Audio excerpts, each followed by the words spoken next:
dibacakan oleh Irwan. 1. Konsep dasar desa dan kota.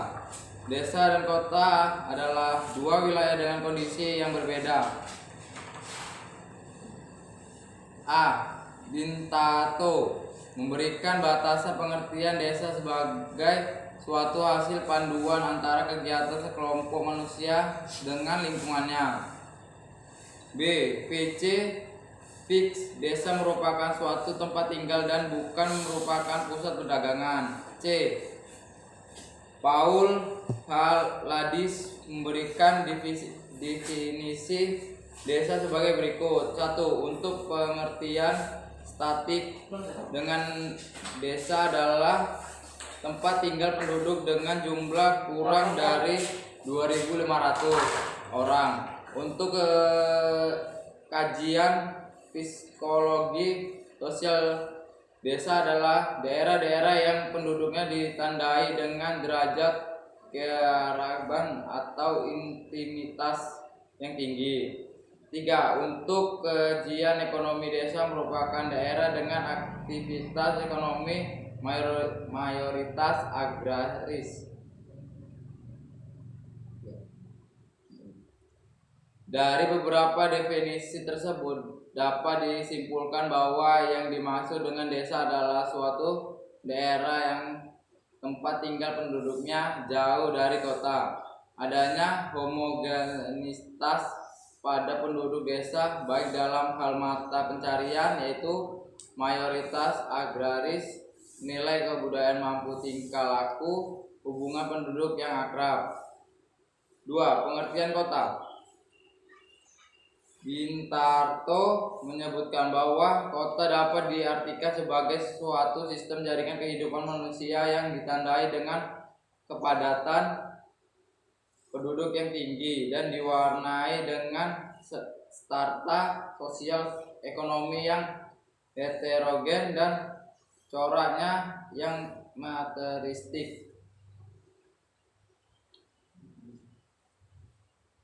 Pengertian tentang des tadi Indonesia untuk merupakan istilah nasional yang baku digunakan dalam struktur pemerintahan, namun demikian masih banyak yang menggunakan istilah setempat, misalnya huta, kota, kampung, marga, nagari, dan lain-lain.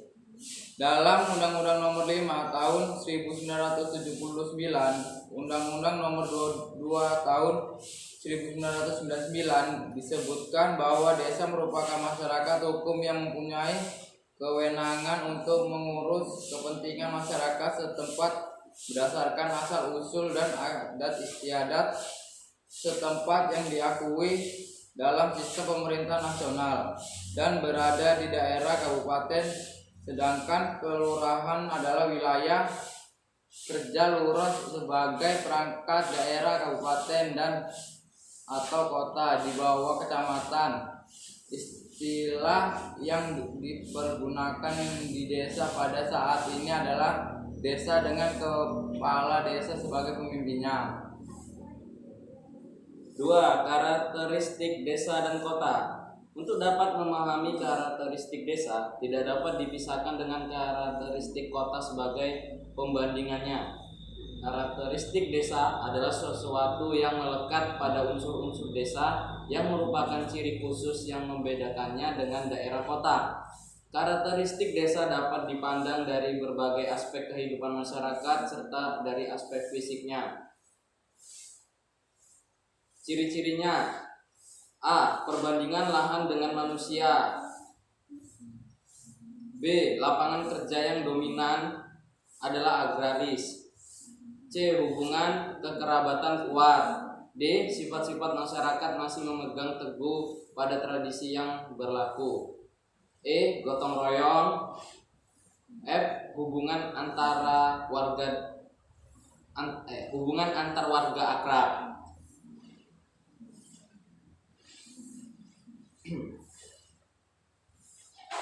Ciri-ciri tersebut, baik yang menyangkut daerah perdesaan maupun perkotaan, hanya sebagai gambaran umum yang setiap saat dapat berubah sesuai dengan kondisi dan perkembangan baik secara fisik maupun masyarakatnya. 3. Potensi dan perkembangan desa kota. Potensi desa merupakan kemampuan yang mungkin dapat diaktifkan dalam pembangunan, mencakup potensi alam, potensi manusia, di hasil kerja manusianya. Potensi yang memiliki suatu wilayah akan berpengaruh terhadap perkembangan wilayah tersebut. Wilayah yang memiliki potensi yang akan menjadi wilayah yang maju. 1. Potensi fisik meliputi A. Tanah sebagai sumber tambang dan mineral, sumber tanaman, bahan makanan, dan tempat tinggal. B. Air untuk irigasi dan untuk keperluan hidup sehari-hari. C. Iklim yang penting untuk kegiatan agraris.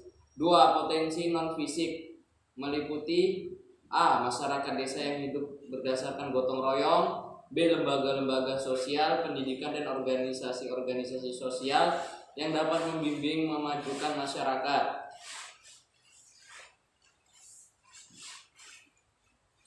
3. Kegiatan ekonomi. A. Agraris atau premier, pertanian, perikanan, peternakan, pengumpulan hasil hutan. B. Industri atau kerajinan. C. Perdagangan dan jasa. 4. Prasarana yang ada. A. Perhubungan dan komunikasi. B. Pengairan dan produksi. C. Pemasaran. D. Pendidikan dan kesehatan. Perkembangan desa. Perkembangan desa berdasarkan potensinya, desa dapat dikelompokkan menjadi 2. Yang pertama yaitu desa dengan potensi tinggi, yaitu desa yang memiliki lahan pertanian yang subur, topografi datar atau agak miring, dilengkapi dengan fasilitas irigasi teknik. Oleh karena itu, desa seperti ini mempunyai kemampuan besar untuk berkembang lebih lanjut. 2. Desa dengan potensi sedang, yaitu desa yang memiliki lahan pertanian agak subur, irigasi sebagai teknis, sebagian non-teknis, topografi tidak rata. Hal ini mengakibatkan perkembangan desa yang lambat. 3. Desa dengan potensi yang rendah, memiliki lahan pertanian yang tidak subur, topografi berbukit, sumber air sulit diperoleh, pertanian tergantung pada curah hujan. Ada beberapa faktor yang mempengaruhi maju mundurnya desa, yaitu potensi desa yang mencakup potensi alami dan non-alami. 2. Interaksi desa dengan kota. 3. Lokasi desa terhadap daerah sekitarnya yang lebih maju.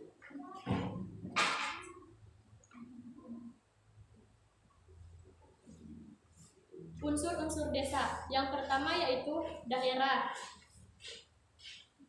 Terdiri atas tanah-tanah yang produktif dan non-produktif serta penggunaannya, lokasi, luas, batas yang merupakan lingkungan geografis setempat.